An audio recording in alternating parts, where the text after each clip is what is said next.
ടാക്സിൻ്റെ 6ാമത്തെ പാഠത്തിലേക്ക് പോവുകയാണ്. International taxation. ആ പേരിൽ നിന്ന് തന്നെ പഠിച്ചോണം. ഇൻ്റർനാഷണൽ ടാക്സിനെ കുറിച്ചുള്ള പഠിക്കുന്നത് കേട്ടോ. International taxation. ഇതിനകത്ത് നമ്മൾ ആദ്യം പഠിക്കുന്ന കോൺസെപ്റ്റാണ് double taxation relief. Double taxation relief.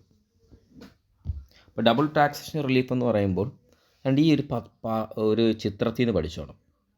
ഇത് 2 രാജ്യമാണെന്ന് വിചാരിക്കും. ഈ ലോകത്തെ 2 രാജ്യങ്ങളാണ്. ഇപ്പോൾ ഒരു ഇംഗത്തിന് ഈ 2 രാജ്യങ്ങളിലും ടാക്സ് ഈടാക്കുകയാണെങ്കിൽ ഇതിനെയാണ് ഡബിൾ ടാക്സേഷൻ റിലീഫ് എന്ന് പറയുന്നത്. അപ്പം ഡബിൾ ടാക്സേഷൻ റിലീഫ് ഉണ്ടാകുന്ന ഏത് സാഹചര്യത്തിലാണ്? ഒരു ഇംഗത്തിന് 2 രാജ്യങ്ങളിൽ ടാക്സ് ഈടാക്കുകയാണെങ്കിൽ ആ സാഹചര്യത്തിൽ കൊടുക്കുന്ന റിലീഫിനെയാണ് ഡബിൾ ടാക്സേഷൻ റിലീഫ് എന്ന് പറയുന്നത്. ഓക്കെ, അപ്പോൾ അതിൻ്റെ ഒരു മീനിങ് നമുക്ക് നോക്കിയാലോ. സെയിം ഇൻകം ഇതുണ്ട്. ഇതിപ്പം ഉദാഹരണമായിട്ട് ഇന്ത്യയും അമേരിക്കയും കണ്ടോ. അപ്പം ഒരു ഇൻകത്തിന് ഇന്ത്യയിലും ടാക്സ് കൊടുക്കുന്നുണ്ട്, ആ സെയിം ഇൻകത്തിന് അമേരിക്കയിലും ടാക്സ് കൊടുക്കുന്നു. അപ്പോൾ കിട്ടുന്ന ഒരു റിലീഫാണ് എന്ത്? Double taxation relief. അപ്പോൾ അതിൻ്റെ മീനിങ് ഇത്രയേ ഉള്ളൂ. Same income tax in 2 country. 2 കൺട്രീസിൽ ഒരു സെയിം ഇൻകം ടാക്സ് ചെയ്യുകയാണെങ്കിൽ ഡബിൾ ടാക്സേഷൻ റിലീഫ് കൊടുക്കുന്നു. എന്തിനു വേണ്ടിയാണ്? Double taxation relief is provided to avoid or reduce tax burden. അപ്പോൾ ഒരു ഇൻകത്തിന് 2 രാജ്യത്ത് വരുമാനം ടാക്സ് കൊടുക്കുകയാണെങ്കിൽ same income tax in 2 countries double taxation relief is provided. Double taxation relief provide ചെയ്യുന്നു. എന്തിനു വേണ്ടിയാണ്? Avoid or reduce tax burden. ആ വ്യക്തിയുടെ ആ ടാക്സ് അവോയ്ഡ് ചെയ്യാൻ വേണ്ടിയോ അല്ലെങ്കിൽ അത് റെഡ്യൂസ് ചെയ്യാൻ വേണ്ടിയോ. കാര്യം ഒരു വരുമാനത്തിൽ 2 ടാക്സ് കൊടുക്കുമെന്ന് പറയുമ്പം അത് അത്ര രസകരമായിട്ടുള്ള പരിപാടിയല്ല അല്ലേ. അപ്പോൾ അതിന് വേണ്ടിയിട്ടുള്ള സാധനമാണ് ഡബിൾ ടാക്സേഷൻ റിലീഫ്. അപ്പോൾ ഡബിൾ ടാക്സേഷൻ റിലീഫിൻ്റെ മീനിങ് എന്ന് പഠിച്ചേ ഇത്രയേ ഉള്ളൂ. Same income tax in 2 countries. അപ്പോൾ എന്ത് സംഭവിക്കുന്നു? Double taxation relief is provided. ആ സമയത്ത് ഡബിൾ ടാക്സേഷൻ റിലീഫ് പ്രൊവൈഡ് ചെയ്യുന്നു. എന്തിനു വേണ്ടിയാണ്? ടു അവോയ്ഡ് അല്ലെങ്കിൽ റെഡ്യൂസ് ടാക്സ് ബർഡൻ. ഒന്ന് വായിച്ച് നോക്കി. ഇതിൻ്റെ ഒബ്ജക്റ്റീവ്സ് ആണ്. ഒബ്ജക്റ്റീവ്സ് ചോദിച്ചാൽ നീഡ് ചോദിച്ചാൽ ഇമ്പോർട്ടൻസ് ചോദിച്ചാലും ഫീച്ചേഴ്സ് ചോദിച്ചാൽ അഡ്വാൻറ്റേജ് ചോദിച്ചാലും എസെൻഷ്യൽസ് ചോദിച്ചാലും എന്ത് ചോദിച്ചാലും ഇത് വെച്ചോണം. ഓക്കെ, ഡബിൾ ടാക്സേഷൻ റിലീഫിൻ്റെ എന്തുവാണ് ഒബ്ജക്റ്റീവ്സ് എന്ന് പറഞ്ഞാൽ ഇത്രയേ ഉള്ളൂ. ടാക്സ് പേയേഴ്സിൻ്റെ ഹാർഡ്ഷിപ്പ് അവോയ്ഡ് ചെയ്യുക. എവിടെയാണ്? എബ്രോഡിൽ. അപ്പോൾ എബ്രോഡിൽ ടാക്സ് പേയേഴ്സിൻ്റെ എന്ത് അവോയ്ഡ് ചെയ്യുക? ഹാർഡ്ഷിപ്പ് അവോയ്ഡ് ചെയ്യുക. Avoid hardship to tax payers. എവിടെ? എബ്രോഡ്. പിന്നെന്ന് പറയുമ്പോൾ ട്രേഡും ഇൻവെസ്റ്റ്മെൻറ്റും ഒക്കെ പ്രൊമോട്ട് ചെയ്യും. കാര്യം ഇങ്ങനൊരു സംഗതി വരുമ്പോഴത്തേക്ക് മറ്റു രാജ്യങ്ങൾക്കാർ നമ്മുടെ രാജ്യത്ത് കൊണ്ട് എന്ത് ചെയ്യും? സ്ഥാപനങ്ങളിടും. നമ്മൾ അവിടെ പോയി സ്ഥാപനം. കാര്യം ഡബിൾ ടാക്സേഷൻ റിലീഫ് കൊടുക്കുന്നത് കൊണ്ട്. അപ്പോൾ ഡബിൾ ടാക്സേഷൻ റിലീഫ് ഉള്ളത് കൊണ്ട് ഇൻവെസ്റ്റ്മെൻറ്റും ട്രേഡും ഒക്കെ പ്രൊമോട്ടാവും. പിന്നെ ഡബിൾ ടാക്സ് റിലീഫ് ഉള്ളത് കൊണ്ട് തന്നെ ഒരു പരിധി വരെ ടാക്സ് ഇവേഷനും ടാക്സ് അവോയ്ഡൻസും ഒക്കെ പ്രിവെൻറ്റ് ചെയ്യാം. ടാക്സ് ഇവേഷനും ടാക്സ് അവോയ്ഡൻസും ഒക്കെ പ്രിവെൻറ്റ് ചെയ്യാം. പിന്നെന്ന് പറയുമ്പോഴത്തേക്ക് മാന്യമായ ടാക്സേഷനാണ്. കാര്യം ഒരു വരുമാനം 2 ടാക്സ് ചെയ്യേണ്ട ആവശ്യമില്ല. അപ്പം അങ്ങനെ ഉണ്ടെങ്കിൽ ഡബിൾ ടാക്സ് റിലീഫ് കൊടുക്കുമ്പോൾ അവിടെ എന്തുണ്ടാകുന്നു? ഫെയർ ആൻഡ് ഇക്വിറ്റബിൾ ടാക്സേഷൻ ഉണ്ടാകുന്നു. അപ്പോൾ objectives of double taxation relief എന്ന് പറയുമ്പോൾ എന്തൊക്കെയാണ്? ടാക്സ് പേയേഴ്സിൻ്റെ ഹാർഡ്ഷിപ്പ് അവോയ്ഡ് ചെയ്യുന്നു. എവിടെ? എബ്രോഡിലുള്ള. Hardship to tax payers abroad. Promote ചെയ്യുന്ന എന്തിനെയാണ്? ട്രേഡിനെയും ഇൻവെസ്റ്റ്മെൻറ്റിനെയും. പിന്നെന്ന് പറയുമ്പോൾ ടാക്സ് ഇവേഷനെയും ടാക്സ് അവോയ്ഡൻസിനെയൊക്കെ പ്രിവെൻറ്റ് ചെയ്യുന്നു. പിന്നെ മാന്യമായിട്ടുള്ള ഒരു ടാക്സേഷൻ ഉറപ്പുവരുത്തുന്നു. Ensure fair and equitable taxation. ഒന്ന് വായിച്ച് നോക്കിയേ. ഇനി ഏതൊക്കെ തരത്തിലുള്ള ഡബിൾ ടാക്സേഷൻ റിലീഫ് കൊടുക്കുന്നതാണ്? 2 തരത്തിലുള്ള റിലീഫ് കൊടുക്കുന്നുണ്ട്. യൂണിലാറ്ററലും ബൈലാറ്ററലും. ഡബിൾ ടാക്സ് റിലീഫിൻ്റെ 2 തരംതിരിക്കുക. യൂണിലാറ്ററലും ബൈലാറ്ററലും. യൂണിലാറ്ററൽ സെക്ഷൻ 91 പ്രകാരമാണ്. അതേസമയം ബൈലാറ്ററൽ സെക്ഷൻ 1990 ആണ്. ആ സെക്ഷൻ ഓർത്ത് വെച്ചോണം കേട്ടോ. അപ്പോൾ types of double taxation relief എന്ന് പറഞ്ഞാൽ യൂണിലാറ്ററൽ റിലീഫും ഉണ്ട്, ബൈലാറ്ററലും ഉണ്ട്. യൂണിലാറ്ററൽ സെക്ഷൻ 91 90 ആണ് ബൈലാറ്ററൽ. അപ്പോൾ യൂണിലാറ്ററൽ റിലീഫിൻ്റെ പ്രത്യേകത ഇവിടെ DTA എഗ്രിമെൻ്റ് ഇല്ല. DTA എഗ്രിമെൻ്റ് എന്തോന്ന് ഇത് കഴിഞ്ഞ അവിടെ ഞാൻ പഠിപ്പിച്ചു തരാം. അപ്പോൾ യൂണിലാറ്ററൽ റിലീഫിൻ്റെ പ്രത്യേകത ഇവിടെ എന്തില്ല? DTA എഗ്രിമെൻ്റ് ഇല്ല. ബൈലാറ്ററൽ റിലീഫിൽ DTA എഗ്രിമെൻ്റ് ഉണ്ട്. അപ്പോൾ types of double taxation relief എന്ന് യൂണിലാറ്ററൽ റിലീഫും ഉണ്ട്, ബൈലാറ്ററൽ റിലീഫും ഉണ്ട്. അപ്പോൾ യൂണിലാറ്ററൽ റിലീഫിൻ്റെ പ്രത്യേക സെക്ഷൻ 91 ആണ്. ഇവിടെ DTA എഗ്രിമെൻ്റ് ഇല്ല.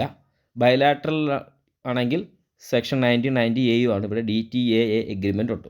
അപ്പോൾ നിങ്ങൾ വിചാരിക്കും ഇതിനകത്ത് കുറച്ചെല്ലാം എക്സ്പ്ലനേഷനുള്ളൂ. അല്ല, ഇതിൻ്റെ DTAയും കൂടെ പഠിച്ചു കഴിയുമ്പോൾ ഇതിൻ്റെ ആവും. അപ്പം ഈ ടൈപ്സ് ചോദിക്കുമ്പം ഡബിൾ ടാക്സിങ് റിലീഫ് ചോദിക്കുവാണെങ്കിൽ അത് DTAA എഗ്രിമെൻറ്റിനെ കുറിച്ച് നമ്മളിപ്പോൾ ഡീപ്പായിട്ട് പഠിപ്പിക്കുക. അത് എഴുതിയിട്ട് വേണം ഈ ടൈപ്സ് എഴുതാൻ. ഓക്കെ, ഒന്ന് വായിച്ച് നോക്കി. ഇനി ഏതൊക്കെ മെത്തേഡിലൂടെയാണ് ഈ റിലീഫ് കിട്ടുന്നതെന്നാണ്. ഡബിൾ ടാക്സേഷൻ റിലീഫ് കിട്ടുന്ന മെത്തേഡുകളാണ്. Methods of double taxation relief. Double taxation റിലീഫിൻ്റെ മെത്തേഡുകൾ ഏതൊക്കെ മെത്തേഡിലൂടെയാണ് ഈ റിലീഫ് കിട്ടുന്നതെന്ന്. 2 രാജ്യങ്ങളിൽ ടാക്സ് ചെയ്തിട്ടുണ്ടെങ്കിൽ ഏതൊക്കെ രീതിയിലാണിത്, ഈ ഏതൊക്കെ മെത്തേഡിലൂടെയാണ് ഈ റിലീഫ് കൊടുക്കുന്നതെന്ന്. ഒന്നാമത്തെ മെത്തേഡാണ് എക്സംഷൻ മെത്തേഡ്. എക്സംഷൻ മെത്തേഡ് എന്ന് പറയുമ്പോൾ 2 രാജ്യങ്ങളുണ്ടെങ്കിൽ ഒരു രാജ്യത്ത് മാത്രമേ ടാക്സ് ചെയ്യത്തുള്ളൂ. 2 രാജ്യത്തും വരുമാനം ഒരു സെയിം വരുമാനം 2 രാജ്യത്തും കിട്ടുന്നെങ്കിൽ ഒരു രാജ്യത്ത് മാത്രമേ ടാക്സ് ചെയ്യത്തുള്ളൂ. Exemption method, taxed in 1 country. ഇനി ടാക്സ് ക്രെഡിറ്റ് മെത്തേഡ് എന്താണെന്ന് വെച്ചാൽ, ടാക്സ് ക്രെഡിറ്റ് എന്തോ നമുക്ക് ഡീപ്പായിട്ട് പഠിക്കാം. അപ്പോൾ ഇത്ര ഓർത്താണ്. ടാക്സ് ക്രെഡിറ്റ് എന്ന് പറഞ്ഞാൽ ടാക്സ് ക്രെഡിറ്റ് കൊടുക്കുന്നു ഫോറിൻ ടാക്സിന് ടാക്സ് ക്രെഡിറ്റ് കൊടുക്കും. ടാക്സ് ക്രെഡിറ്റ് എന്തോ നമുക്ക് ഡീപ്പായിട്ട് പഠിക്കാവുന്നു കേട്ടോ. രണ്ടാമത്താണ് tax credit method. Tax credit method പറയുമ്പോൾ ടാക്സ് ക്രെഡിറ്റ് കൊടുക്കുന്നു. എന്തിനാണ് ടാക്സ് ക്രെഡിറ്റ് കൊടുക്കുന്നത്? ഫോറിൻ ടാക്സിന് ടാക്സ് ക്രെഡിറ്റ് കൊടുക്കുന്നു. മൂന്നാമത്തെ മെത്തേഡാണ് ഡിഡക്ഷൻ മെത്തേഡ്. ഡിഡക്ഷൻ എന്ന് പറയുമ്പം ഫോറിൻ ടാക്സ് എന്ത് ചെയ്യുന്നു? നമ്മുടെ ഗ്രോസ് ടോട്ടൽ ഇൻകത്തിൽ നിന്ന് കുറയ്ക്കുന്നു. ഫോറിൻ ടാക്സ് എന്ത് ചെയ്യുന്നു? ഡിഡക്റ്റ് ചെയ്യുന്നു. ഡിഡക്ഷൻ മെത്തേഡ് എന്ന് പറഞ്ഞാൽ ഫോറിൻ ടാക്സ് എന്ത് ചെയ്യുന്നു? ഡിഡക്റ്റ് ചെയ്യുന്നു. അപ്പോൾ methods of double taxation relief എന്ന് പറഞ്ഞാൽ ഒന്നാമത്തെ എക്സംപ്റ്റഡ് മെത്തേഡാണ്. എക്സംഷൻ മെത്തേഡ് എന്ന് പറയുമ്പോൾ ഒരു രാജ്യത്ത് മാത്രമേ ടാക്സ് ചെയ്യത്തുള്ളൂ. ടാക്സ് ക്രെഡിറ്റ് മെത്തേഡ് എന്ന് പറയുമ്പോൾ ഫോറിൻ ടാക്സിന് ടാക്സ് ക്രെഡിറ്റ് കൊടുക്കുന്നു. Tax credit for foreign tax. ഇനി ഡിഡക്ഷൻ മെത്തേഡ് എന്ന് പറയുമ്പോൾ ഫോറിൻ ടാക്സ് എന്ത് ചെയ്യുന്നു? ഡിഡക്റ്റ് ചെയ്യുന്നു. ഇത്രയാണ് ഡബിൾ ടാക്സേഷൻ റിലീഫിനെ കുറിച്ച് പറയാനുള്ളത്. ഇത്രയൊന്ന് വായിച്ചിട്ട് തുടർന്ന് വീഡിയോ കാണാവുള്ളൂ. ഇനി നമ്മൾ പഠിക്കാൻ പോകുന്നത് DTAA എന്തുവെന്നാണ്. DTAA എന്ന് പറഞ്ഞാൽ double taxation avoidance agreement. Double taxation avoid ചെയ്യുന്ന എഗ്രിമെൻറ്റിനെയാണ് DTAA എന്ന് പറയുന്നത്. ഡബിൾ ടാക്സേഷൻ അവോയ്ഡ് ചെയ്യുന്ന എഗ്രിമെൻറ്റ്. ഇപ്പോൾ ഉദാഹരണത്തിന് പറയുകയാണെങ്കിൽ ഇന്ത്യയും അമേരിക്കയും തമ്മിലൊരു എഗ്രിമെൻ്റ് ഉണ്ടാക്കുന്നു. ഡബിൾ ടാക്സേഷൻ നമുക്ക് എന്ത് ചെയ്യാം? അവോയ്ഡ് ചെയ്യാം. ഇതിനെയാണ് ഡബിൾ ടാക്സേഷൻ അവോയ്ഡൻസ് എഗ്രിമെൻ്റ് എന്ന് പറയുന്നത്. അപ്പോൾ ഇത്രയുള്ള അതിൻ്റെ മീനിങ്. എഗ്രിമെൻറ്റ് ബിറ്റ്വീൻ 2 കൺട്രീസ്, 2 രാജ്യങ്ങൾ തമ്മിലുള്ള എഗ്രിമെൻ്റ് ആണ്. To prevent same income from being taxed twice. Same income രണ്ടിടത്തും ടാക്സ് ചെയ്തിട്ടുണ്ടെങ്കിൽ അതിനെ പ്രിവെൻറ്റ് ചെയ്യുക. ഇപ്പോൾ സെയിം ഇൻകം, ഒരേ വരുമാനം ഇന്ത്യയിലും അമേരിക്കയിലും ടാക്സ് ചെയ്തിട്ടുണ്ടെങ്കിൽ അതിനെ പ്രിവെൻറ്റ് ചെയ്യാൻ വേണ്ടിയിട്ടുള്ളൊരു എഗ്രിമെൻറ്റിനെയാണ് ഡബിൾ ടാക്സേഷൻ അവോയ്ഡൻസ് എഗ്രിമെൻ്റ് എന്ന് പറയുന്നത്. അപ്പം ഡബിൾ ടാക്സേഷൻ അവോയ്ഡൻസ് എഗ്രിമെൻ്റ് എന്ന് പറഞ്ഞാൽ ഒരു എഗ്രിമെൻ്റ് ആണ്. എഗ്രിമെൻറ്റ് ബിറ്റ്വീൻ 2 രാജ്യങ്ങളാണ്. എന്തിനു വേണ്ടിയാണ്? പ്രിവെൻറ്റ് ചെയ്യാൻ. എന്തോ പ്രിവെൻറ്റ് ചെയ്യാൻ? Same income flowing from being taxed twice. എന്ന് പറയുമ്പോഴത്തേക്ക് സെയിം ഇൻകം ഇന്ത്യയിലും ടാക്സ് ചെയ്ത് അമേരിക്കയിലും ടാക്സ് ചെയ്തെങ്കിൽ അതിനെ പ്രിവെൻറ്റ് ചെയ്യാൻ വേണ്ടിയിട്ട് ഈ രാജ്യങ്ങൾ തമ്മിൽ ഉണ്ടാക്കിയ ഒരു എഗ്രിമെൻറ്റിനെയാണ് ഡബിൾ ടാക്സേഷൻ അവോയ്ഡൻസ് എഗ്രിമെൻ്റ് എന്ന് പറയുന്നത്. ഓക്കെ, അപ്പോൾ ഒന്നുകൂടെ നോക്കി. ഡബിൾ ടാക്സേഷൻ അവോയ്ഡൻസ് എഗ്രിമെൻ്റ് എന്ന് പറഞ്ഞാൽ എന്തുവാണ്? എഗ്രിമെൻറ്റ് പറ്റി 2 രാജ്യങ്ങളാണ് to prevent same income from being taxed twice. ഇനി അതിൻ്റെ ഒബ്ജക്റ്റീവ്സ് ചോദിക്കുകയാണെങ്കിൽ തൊട്ട് മുകളിൽ ഞാൻ പഠിപ്പിച്ചതിൻ്റെ ഒബ്ജക്റ്റീവ്സ് എഴുതിയാൽ മതി. ഡബിൾ ടാക്സേഷൻ റിലീഫില്ലേ, അതിൻ്റെ ഒബ്ജക്റ്റീവ്സ് തന്നെ എഴുതി വെച്ചാൽ മതി. രണ്ടും സെയിം തന്നെയാണ്. ഒന്ന് വായിച്ച് നോക്കിയേ. ഇനി അതിൻ്റെ മെത്തേഡ്സ് ചോദിച്ചാലും ഡബിൾ ടാക്സേഷൻ അവോയ്ഡൻസ് എഗ്രിമെൻറ്റിൻ്റെ മെത്തേഡ്സ് ചോദിച്ചാലും തൊട്ട് മുകളിൽ പഠിച്ച അതേ മെത്തേഡ്സ് അങ്ങ് എഴുതി വെച്ചാൽ മതി. ഓക്കെ, ഇതോടെ DTAAയുടെ കാര്യങ്ങൾ കഴിഞ്ഞു. ഒന്ന് വായിച്ച് നോക്കിയിട്ട് തുറന്ന് വീഡിയോ കാണാം. അടുത്ത നമ്മുടെ ഒരു ടോപ്പിക്കാണ് GAAR, general anti avoidance rule. എന്ന് പറഞ്ഞാൽ ജനറൽ ആൻറ്റി അവോയ്ഡൻസ് റൂൾ എന്ന് പറയുമ്പോൾ ഈ ഒരു സാധനം കൊണ്ടുവന്നത് ഈ ഡബിൾ ടാക്സേഷൻ റിലീഫ് ഉപയോഗിച്ചുകൊണ്ട് ചില മിടുക്കന്മാർ ടാക്സ് വെട്ടിക്കും.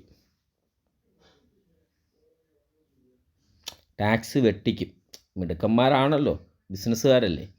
അപ്പോൾ എന്ത് ചെയ്യുന്ന പറയും, നല്ല ബുദ്ധിയുള്ള ആൾക്കാരെ കൊണ്ട് ഈ ഡബിൾ ടാക്സേഷൻ റിലീഫ് എന്ന് പറഞ്ഞ സാധനത്തെ മിസ്യൂസ് ചെയ്തുകൊണ്ട് ടാക്സ് എന്ത് ചെയ്യും, വെട്ടിക്കും. ഇതിനെതിരെ വന്ന ഒരു റൂളാണ് general anti avoidance rule. Okay, ഇപ്പോൾ ഡബിൾ ടാക്സേഷൻ റിലീഫിൻ്റെ വെച്ചുകൊണ്ട് ചില ആൾക്കാർ എന്ത് ചെയ്യും, ടാക്സ് വെട്ടിക്കും. അതിനെതിരെ വന്ന റൂളാണ് ജനറൽ ആൻറ്റി അവോയ്ഡൻസ് റൂൾസ്. നോക്കിയേ, general anti avoidance rules is a set of tax provisions. ഒരു സെറ്റ് ഓഫ് ടാക്സ് പ്രൊവിഷൻസ് ആണ്. എന്തിനു വേണ്ടിയാണെന്ന് പറയാം, to stop aggressive tax avoidance. To stop എന്താണ്, അഗ്രസീവ് ടാക്സ്. അപ്പോൾ അഗ്രസീവ് ടാക്സ് അവോയ്ഡൻസിനെ സ്റ്റോപ്പ് ചെയ്യാൻ വേണ്ടിയാണ്. ഡൗട്ടുണ്ടോ? അപ്പം അത്ര ഓർത്ത് വെക്കുക. അപ്പം ഇത്ര ഓർത്ത് വെക്കുക. ജനറൽ ആൻറ്റി അവോയ്ഡൻസ് റൂൾസ് എന്ന് പറഞ്ഞാൽ ഒരു സെറ്റ് ഓഫ് ടാക്സ് പ്രൊവിഷൻസ് ആണ്. ഒരു സെറ്റ് ഓഫ് ടാക്സ് പ്രൊവിഷൻസ് ആണ്. എന്തിനു വേണ്ടിയാണ്? To stop aggressive tax avoid. അഗ്രസീവായിട്ട് ടാക്സ് അവോയ്ഡ് ചെയ്യുന്ന ഒരു പ്രക്രിയ ഉണ്ടെങ്കിൽ അത് സ്റ്റോപ്പ് ചെയ്യാൻ വേണ്ടിയിട്ടുള്ളൊരു ഒരു സെറ്റ് ഓഫ് ടാക്സ് പ്രൊവിഷൻസ് ആണ് GAAR. അപ്പോൾ GAR എന്ന് പറഞ്ഞാൽ എന്തുവാണ്? ജനറൽ ആൻറ്റി അവോയ്ഡൻസ് റൂളാണ്. ഇതൊരു സെറ്റ് ഓഫ് ടാക്സ് പ്രൊവിഷൻസ് ആണ്. എന്തിനു വേണ്ടി? To stop aggressive tax avoid. Aggressive tax avoid stop ചെയ്യാൻ വേണ്ടി. ഇനി അതിൻ്റെ ഒബ്ജക്റ്റീവ്സ് എന്ന് പറയുമ്പോൾ ആർട്ടിഫിഷ്യൽ ട്രാൻസാക്ഷൻസിനെ കണ്ടുപിടിക്കൽ. അപ്പോൾ ആർട്ടിഫിഷ്യൽ ട്രാൻസാക്ഷൻസിലൂടെ ടാക്സ് കുറയ്ക്കും. അതൊക്കെ കണ്ടുപിടിക്കാൻ വേണ്ടി ആർട്ടിഫിഷ്യൽ ട്രാൻസാക്ഷൻസ്. പിന്നെന്ന് പറയുമ്പോൾ അബ്യൂസീവ് ടാക്സ് അവോയ്ഡൻസിനെ പ്രിവെൻറ്റ് ചെയ്യാൻ, അബ്യൂസീവ് ആയിട്ടുള്ള ടാക്സ് അവോയ്ഡൻസിനെ പ്രിവെൻറ്റ് ചെയ്യുക. ഗവൺമെൻറ്റിൻ്റെ വരുമാനം ഉറപ്പുവരുത്തുക, ടാക്സ് വരുമാനം ഗവൺമെൻറ് ഉറപ്പുവരുത്തുക. Safeguard government revenue and ensure ചെയ്യുക മാന്യമായ ടാക്സ്, എൻഷുർ ഫെയർ ടാക്സേഷൻ. അപ്പോൾ objectives of general anti avoidance rule എന്ന് പറഞ്ഞാൽ, objectives of general anti avoidance rule എന്ന് പറഞ്ഞാൽ ആർട്ടിഫിഷ്യൽ ട്രാൻസാക്ഷൻസിനെ ഐഡൻറ്റിഫൈ ചെയ്യുക, അല്ലെ ഐഡൻറ്റിഫൈ എന്ന് എഴുതിയാൽ മതി. ഐഡൻറ്റിഫൈ ആർട്ടിഫിഷ്യൽ ട്രാൻസാക്ഷൻസ്, പ്രിവെൻറ്റ് ചെയ്യുക അബ്യൂസീവ് ആയിട്ടുള്ള ടാക്സ് അവോയ്ഡൻസ് പ്രിവെൻറ്റ് ചെയ്യുക, ഗവൺമെൻറ്റിൻ്റെ വരുമാനം സേഫ് ഗാർഡ് ചെയ്യുകയും ഫെയർ ടാക്സേഷൻ ഉറപ്പുവരുത്തുകയും ചെയ്യുക. ഒന്ന് വായിച്ച് നോക്കിയേ.